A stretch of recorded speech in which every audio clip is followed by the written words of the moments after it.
Rock bottom is not a place you arrive at suddenly. It's a slow, quiet collapse. A long sequence of choices, accidents, moments of weakness, and moments of silence where you didn't speak up, where you didn't show up, where you let yourself drift just 1 inch further away from the man you were meant to be. And then one day, you look around and realize you've fallen through everything you once thought was solid. There are mornings when the air feels heavier than your own body. Days when the world moves as if behind fog.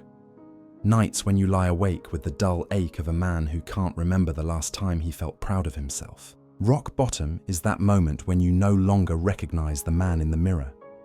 When the weight of your failures sits on your chest like a stone. When you see traces of the man you wanted to become, scattered like broken glass across the floor of your life. But there is something else there too. Something men don't talk about. A strange, almost imperceptible quiet. A stillness beneath the shame. A pause that invites you to listen. Because in the bottom, life stops lying to you. When you lose the job, the relationship, the routines you used to hide behind, all that remains is the truth. A truth you can't negotiate with. A truth that doesn't care about your excuses. A truth that looks you straight in the eye and demands honesty. It's a brutal place. But it's also the first honest place many men have stood in years. This descent, painful, humiliating, exhausting, strips away the noise. You notice things differently. You hear your own thoughts raw and unfiltered. And for the first time, you understand the depth of your own fear. Not fear of failure, but fear of seeing your real self. Because that's the secret most men never admit. We don't fear losing. We fear being seen. But once you've fallen, once everything you try to protect has already slipped through your fingers, there's nothing left to fear. You're at the bottom. There's no more pretending, no more performing, just you, the man behind the masks. And strangely, that honesty burns, but it also awakens something ancient inside you.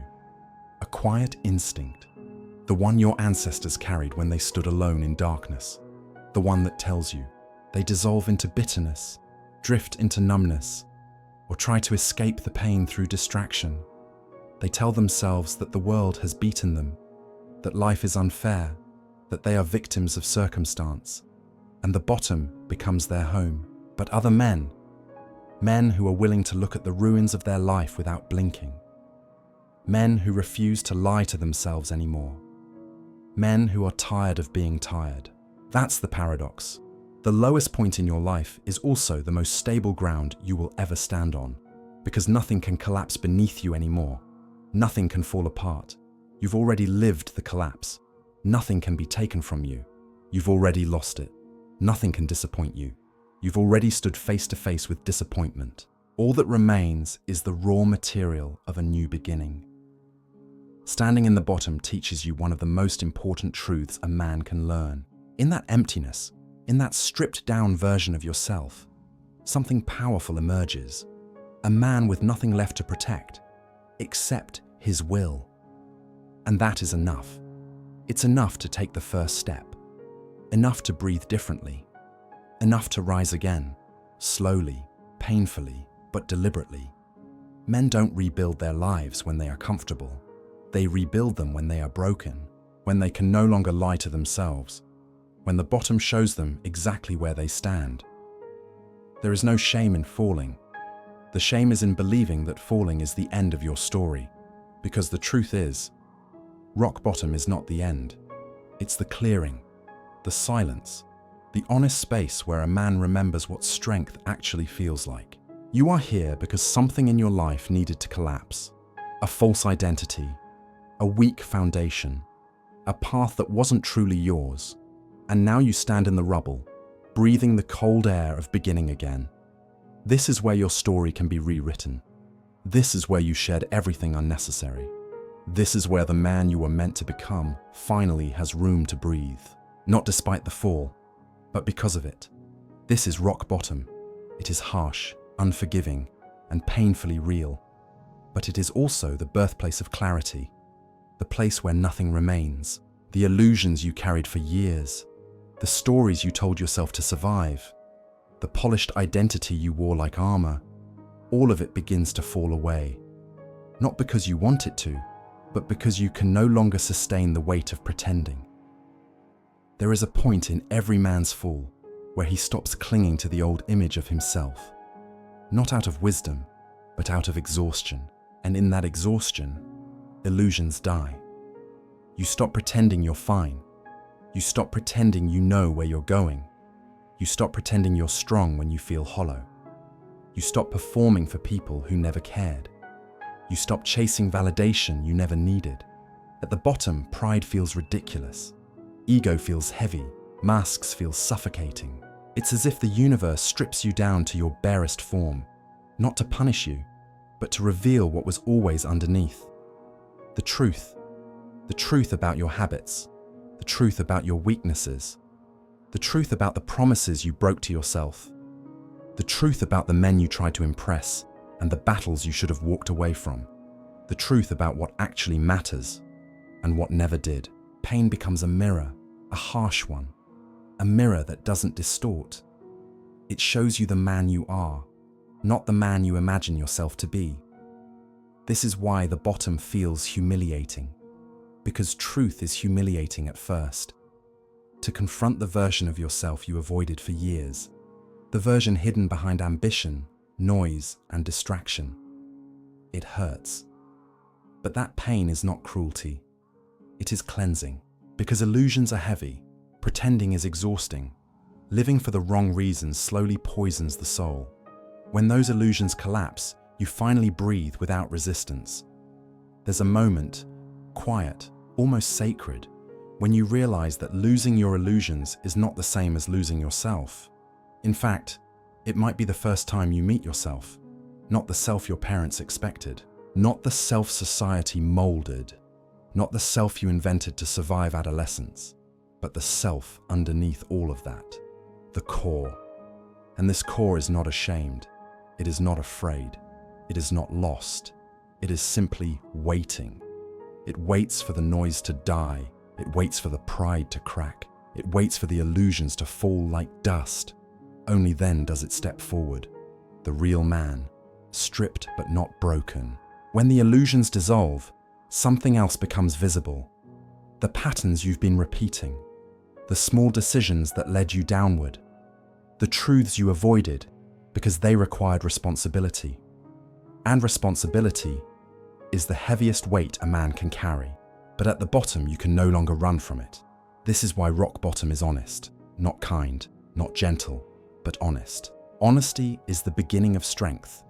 You learn that the story you built your life on wasn't as solid as you believed. You realize that you were chasing approval instead of purpose. You see how much of your suffering came from avoiding the truth rather than facing it. It's humbling, borderline painful, but necessary, because before a man can rebuild, he must first confront the ruins, not with shame, but with clarity. You begin to see the difference between what you've lost and what you never needed. The relationship that fell apart. Maybe it was built on fear, not love. The dream that collapsed. Maybe it was never truly yours. The people who left. Maybe they were attached to your mask, not your soul. The identity that crumbled. Maybe it was a role, not a path. The illusions die. And in their place, truth breathes. A quieter truth. A simpler truth. A truth that you no longer have the energy to deny. At the bottom, you learn that much of your suffering came from holding on to things that did not belong to you. Expectations, judgments, roles, identities, stories that never matched your spirit. And when they finally fall away, you stand face to face with the one thing you spent years avoiding. He doesn't chase applause. He doesn't need to look invincible. He doesn't need to impress strangers. He doesn't fear starting over.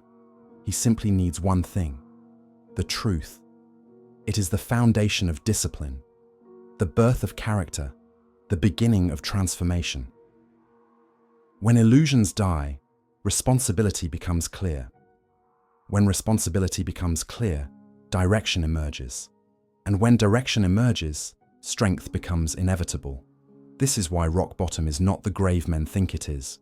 It is the doorway, a threshold, a narrowing of the path where only truth can follow. Men forget this. Illusions keep you comfortable, but they also keep you weak. Truth hurts, but it sets you free. At the bottom, a man sees himself honestly for the first time. And in that honesty, the possibility of who he could become starts to appear, faint at first, like a silhouette in the fog. This is where the rebuilding will begin, not in denial, not in pride, not in illusion, but in truth. And truth is the first step toward becoming unbreakable. There is a moment, somewhere deep within the bottom, when a man realizes something extraordinary. A truth so simple, it almost feels wrong to say out loud. It's the freedom of a man who has already faced the worst and survived. Most men spend their entire lives trying to avoid loss. They cling to comfort. They cling to reputation. They cling to approval. They cling to the identities they've outgrown. And in that clinging, they become prisoners. They make decisions based on fear. Fear of embarrassment, fear of failure, fear of being judged, fear of being seen as less than perfect. They silence their voice. They shrink their spirit. They avoid risks that could have changed their lives. They settle for paths that slowly drain them, all because they believe they have something to lose. But at the bottom, that illusion dissolves. The fear loses its teeth. The judgments lose their power. The expectations lose their grip. You are no longer performing for anyone. You are no longer protecting an image. You are no longer pretending that everything is under control. You've already fallen. You've already broken. You've already seen what lies beneath the surface. And that is precisely why the bottom is so strangely liberating. Because once you stop fearing loss, you start acting from truth. A man with nothing left to lose becomes dangerous, not to others, but to his former limitations. He becomes willing to take risks. He becomes willing to start over. He becomes willing to speak honestly. He becomes willing to walk away from anything that doesn't align with who he wants to be. Most importantly, he becomes willing to face himself. When you have nothing to lose, the question shifts from "what if I fail" to "what if I rise?" And from that place, courage becomes natural. Courage not as loud bravado, but as a calm, steady willingness to do what is necessary. You begin saying no to things that used to control you. You start focusing on actions instead of outcomes. You stop chasing and start building. You stop apologizing for wanting more. You stop explaining yourself to people who never listened. This is the freedom found in nothingness. You answer only to your conscience, not to your past, not to your failures, not to the expectations that once suffocated you. When a man reaches the bottom, he discovers that the lowest point is also the most honest point. And from honesty comes power. There is no pressure to impress anyone, no reputation to maintain, no fear of falling further. You are already at the ground. There is nowhere left to go except up. This is why men who rise from rock bottom rise differently. They don't rise with arrogance. They don't rise with ego. They don't rise seeking applause. They rise with clarity, with purpose, with direction, because they are no longer distracted by illusions. The freedom found in nothingness creates a shift from external validation to internal alignment. When you have nothing left to defend, you act from truth. When you have nothing left to hide, you act with courage. When you have nothing left to lose, you act with purpose. This is the paradox. Having nothing gives you everything you need to begin. You become willing to take small steps, to rebuild slowly, to be patient, to be disciplined, to be consistent, to be humble enough to start from zero, but proud enough to rise. You begin to see life differently. Obstacles no longer look like barriers. They look like invitations. Failure no longer feels fatal. It feels instructional. Success no longer feels like validation. It feels like alignment. You understand, maybe for the first time, that your value is not tied to circumstances, not tied to what you've lost, not tied to how others see you. Your value is tied to your willingness to rise, and that willingness grows strongest in the man who has already touched the ground. This is why the bottom is sacred. Not because it is comfortable, not because it is peaceful, but because it creates a man who is no longer controlled by fear. A man who cannot be bought, a man who cannot be manipulated, a man who cannot be intimidated by failure or rejection, a man who seeks meaning over approval, a man who chooses action over avoidance, a man who understands that the worst has already happened and he is still standing. In that realization, a kind of inner fire begins to glow, not bright at first, more like embers hidden beneath ash. Quiet, but alive. This fire is the birth of your new self. The self that will rise. The self that will rebuild. The self that will stand with a calm that only men who have suffered truly know. A man who has nothing left to lose. Finally, has everything he needs to begin. Rebuilding never begins with glory. It begins with silence and small, almost invisible movements. A man at the bottom doesn't rise with fireworks. He rises like a seed pushing through soil, slowly, quietly, with resistance pressing against him from every side. There is no applause, no witnesses, no reassurance, only the soft, steady burn of responsibility waking up inside his chest. This is the part no one romanticizes. The rebuilding, the repetition, the slow climb out of the dark. It isn't heroic at first. It's humble, monotonous, uncomfortable. But it's in these small beginnings that a man forges the discipline that will carry him for the rest of his life. When everything has collapsed, when the noise is gone, when pride has dissolved and illusions have cracked, the only things left are the smallest actions. And those small actions, repeated without fanfare, become the bones of a new life. Rebuilding is not about motivation. Motivation died with the fall. Rebuilding is about commitment, the kind that doesn't care how you feel. It starts with simple things, but they are foundational. The first bricks of a man who refuses to stay broken. The bottom gives you something men rarely receive: a reset, an unfiltered chance to rebuild your habits from zero, with truth rather than ego as the architect. And the first truth is this: your life changes when your habits change. Not your dreams, not your intentions, not your wishes, your habits. A man does not rise because he wants to. He rises because he repeatedly chooses the actions that make rising inevitable. This is where discipline is born. Not in comfort, but in the cold, unglamorous mornings when you act without feeling ready. Not for reward, not for recognition, but because something inside you refuses to quit. Discipline is not a punishment. Discipline is self-respect made visible. Every small action you take at the bottom is a message to yourself. I am not finished. I am not hopeless. I am rebuilding. Even if no one sees it. Even if no one believes in you yet. Because rebuilding has nothing to do with others. It is an internal contract. A promise whispered from the man you were to the man you are becoming. You start learning the difference between suffering that destroys you and suffering that strengthens you. One leads you deeper into the dark. The other leads you out. Rebuilding requires choosing the suffering that elevates. It means cutting out habits that kept you numb. It means pulling yourself away from people who drain you. It means letting go of versions of yourself that were built on insecurity. It means refusing to negotiate with the old patterns that brought you to the bottom. This is difficult work. It feels like grieving.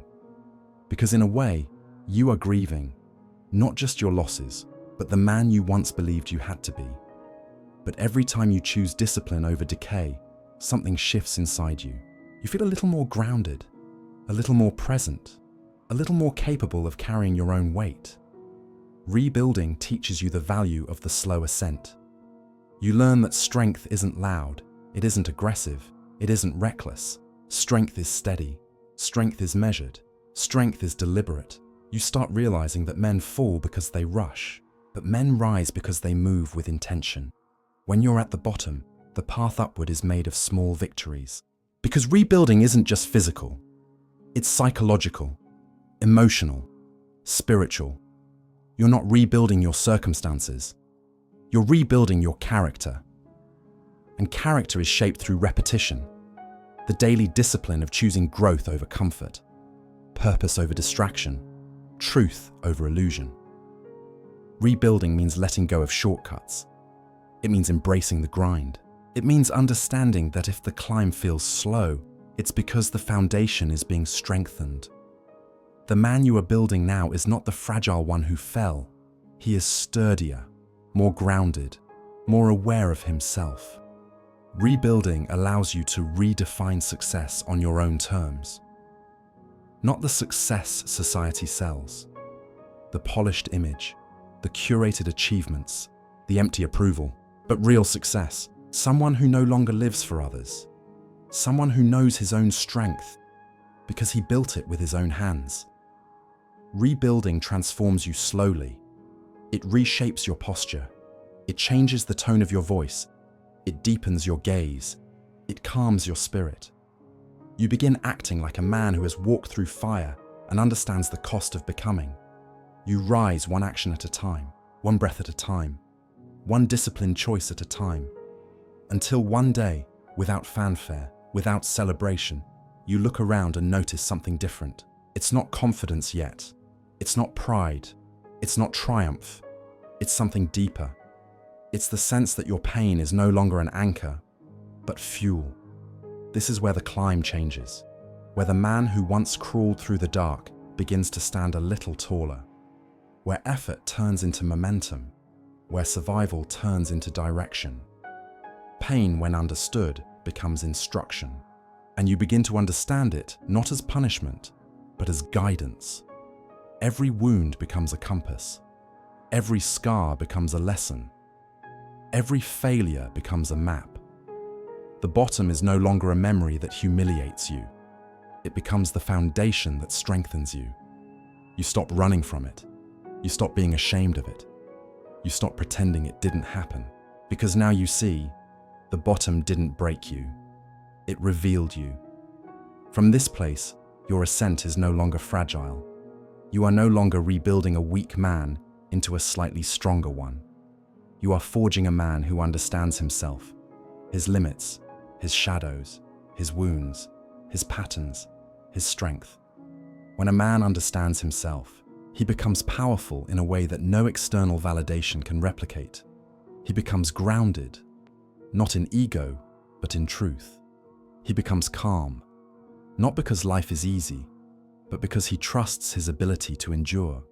He becomes courageous, not because he is fearless, but because he has faced fear directly and lived to tell the story. This is the shift that marks the ascent. You stop blaming life and start shaping it. You stop looking backward and start setting direction. You stop hoping things will get better and start making them better. You stop wishing for strength and start acting like a man who is already strong.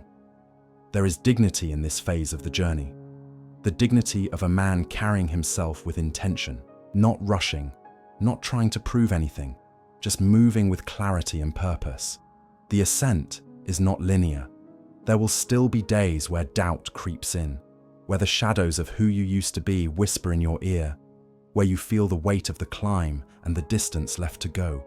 But something has changed. You no longer collapse under the weight. You pause, you breathe, you continue, because you are no longer driven by fear. You are driven by meaning, and meaning is stronger than fear. You start to see your life not as something happening to you, but something unfolding through you.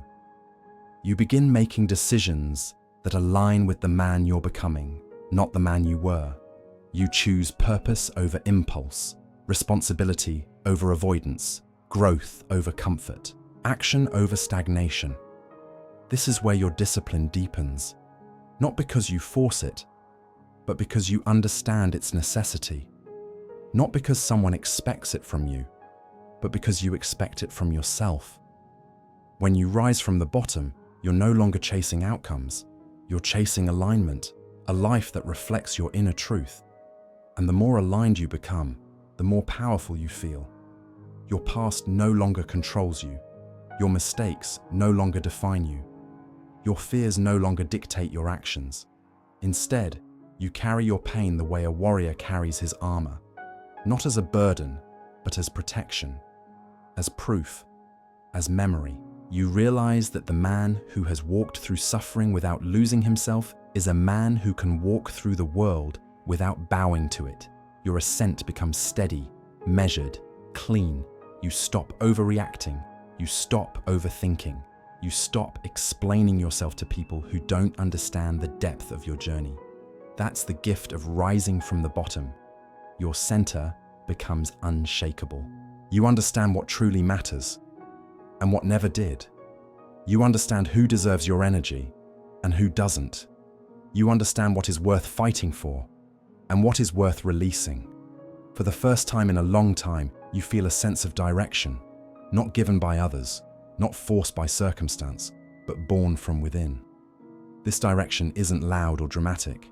It's quiet, steady, certain.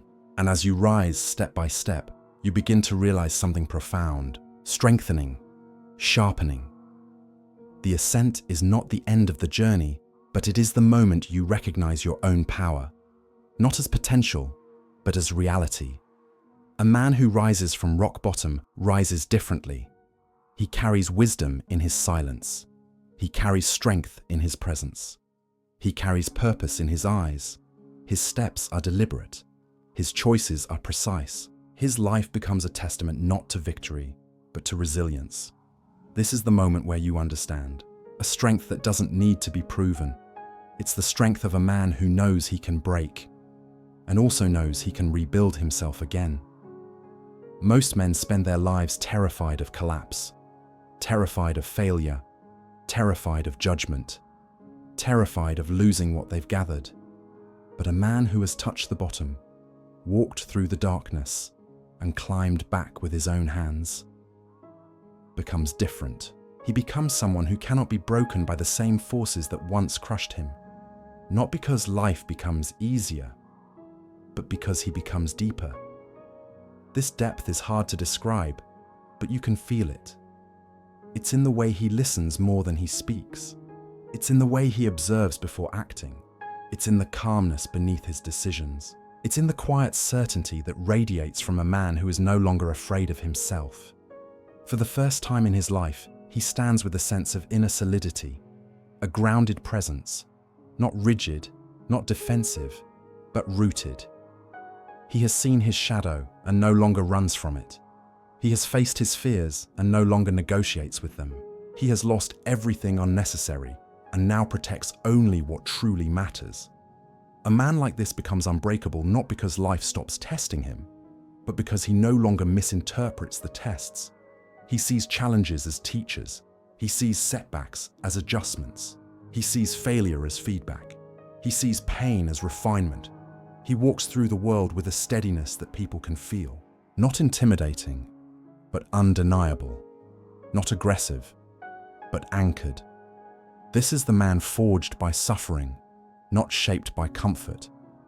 This is the man who understands that strength is not the absence of pain, but the ability to carry it with dignity. This is the man who does not crumble when faced with pressure, because pressure is what formed him. When you reach this stage, something profound happens internally. You stop fearing the fall. You stop clinging to stability. You stop trying to control everything around you. Instead, you trust yourself. Truly, fully, quietly.